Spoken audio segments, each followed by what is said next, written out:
Երևան-Բաքու խաղաղության ֆոնին Հայաստան վերադառնալու կոնկրետ պահանջով ու տարիներ առաջ մշակած վերադարձի հայեցակարգով Նախիջևանում ավարտվեց վերադարձ Արևմտյան Ադրբեջան երկօրյա 3-րդ փառատոն համաժողովը, որն է պետական աջակցությամբ անցկացվող կոնգրեսի գլխավոր մեսիջը։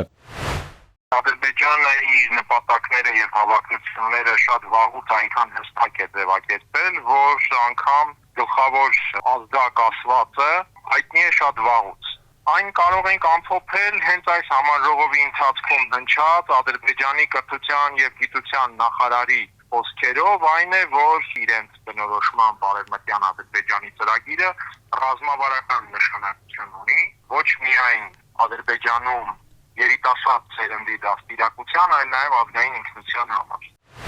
300,000 ադրբեջանցիների վերադարձի թեման դա ֆեյք մտածածին հորինովի թեմա է եւ նման բան չի եղել, չկա եւ չի լինելու։ Ադրբեջանցիների վերադարձի ծրագիրը ոչ թե ֆեյք ու մտածածին է, այլ իրատեսական ծրագիր է։ Քաղաքագետ Հակոբ Բադալյանը հակադարձում է Փաշինյանին, ընդգծում, պետական մակարդակով առանց կաշկանդվելու իր նպատակների մասին բարձրաձայնելը չի կարող ֆեյք կամ մտածածին լինել։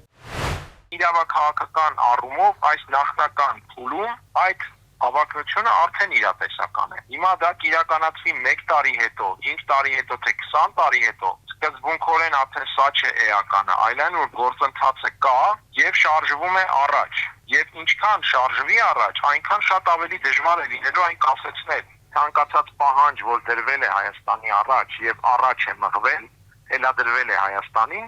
նախ լեգիտիմացվել է միջազգային շրջանակում։ Եվ հետո այդ միջազգային շրջանակում լեգիտիմացված հարցը դարձել է արդեն Երևանին թելադրելու պայման եւ պահանջ։ Եվ այս ընթացքում մենք տեսել ենք մի շարք հանգամանքներ եւ օրակարգային հարցեր, երբ Ադրբեջանի միակողմանի պահանջը բավարարվել է։ Քաղաքագետի կարծիքով Հայաստանի դիրքորոշումը ոչ միայն չի չեզոքացնում ռիսկերը, այլև լեգիտիմացնում է ադրբեջանցիների հավակնությունները։ Նիկոլ Փաշինյանը հայտարարում է, որ եթե մենք լռենք, այդպիսով Ադրբեջանին չենք տա այսպես կոչված Արևմտյան Ադրբեջանի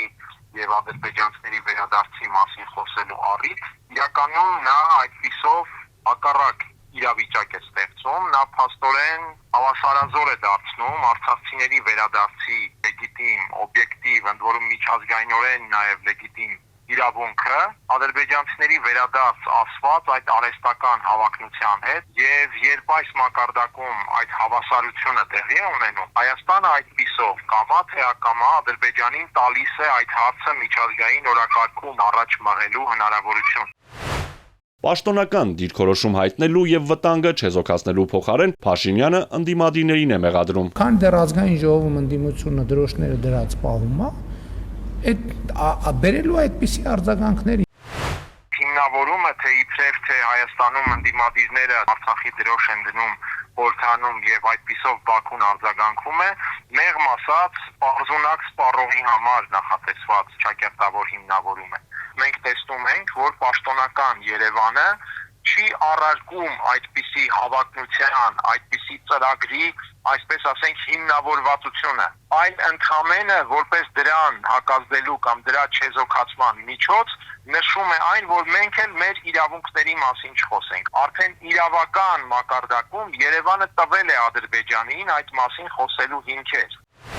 Վերադարձի հայեցակարգ կոչված փաստաթղթում նշվում է, որ համայնքը նպատակ ունի Հայաստանի եւ Ադրբեջանի կնքվելիք խաղաղության պայմանագրում հատուկ դրույթ ներառել, որով Հայաստանը պարտավորվելու է պայմաններ ստեղծել ադրբեջանցիների վերադարձի համար։ Բաքուն էլ պաշտոնական մակարդակով հայտարարում է, որ չի կարող լինել ամբողջական ու լիարժեք խաղաղություն, եթե չլինի ադրբեջանցիների վերադարձ։ Հարցը կմտնի Երևան-Բաքու բանակցությունների օրակարգ։ Արդեն ակնհայտ է, որ այսօր հայ-ադրբեջանական բանակցային process-ի մաս է, ֆորմալ մաս չէ, բայց բանակցային process-ի մաս է։ Եվ կողմերի թե պաշտոնական Բաքվի, թե պաշտոնական Երևանի վարչակիցը հենց որ կային է դրա մաս։ Քաղաքագետի գնահատմամբ ադրբեջանցիների զավթողական ծրագիրը չեզոքացնելու համար պետք է փոխել քաղաքականությունը, իսկ դրա համար առաջին հերթին իշխանության փոփոխություն է պետք։ Հակառակ պարագայում ադրբեջանցիների ցանկությունն ու օրակարգ բերած կեղծ հավակնությունները կյանքի կոչելու հավանականության ռիսկը մեծ է։ Արթուր Հակոբյան, Էպիկենտրոն։